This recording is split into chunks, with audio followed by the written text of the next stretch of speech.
সূর্য চিৎকার দিতে দিতে ওঠে, আনা ইয়াউমুন জাদীদ, আমি নতুন দিন, আলা আমালিকা শাহিদ, আমার আলোতে যা করবে একটা সাক্ষী আমি বহন করব। ফাকতানিম, সুবর্ণ সুযোগ মনে করো, লান আমুত ফি হায়াতিকা আবাদা, হতে পারে কালকে সূর্য তুমি আর কোনোদিন উঠতে নাও দেখতে পারো। যদি সূর্যকে জিজ্ঞেস করি সুবর্ণ সুযোগ কি, বলে আজকে সুযোগ আছে, এই উম্মতের জন্য আছে। কার জন্য ছিল না না ছিল এটা আমি জানি না, কিন্তু এই উম্মতের জন্য সুযোগ আছে।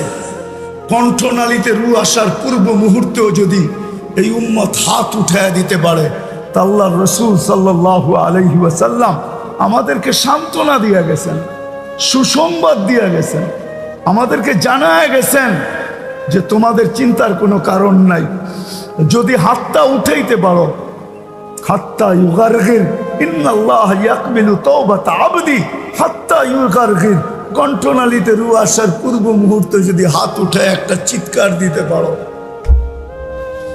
একটা শব্দ বাহির করতে পারো, রব তওবা, আল্লাহ তওবা, আল্লাহ মাপ চাই,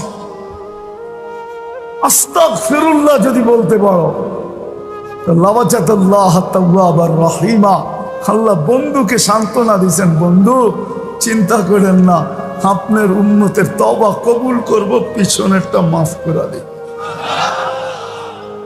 সুযোগ হাতে আছে, এই জন্যই মনে হয় সূর্য বলে সুবর্ণ সুযোগ মনে করে।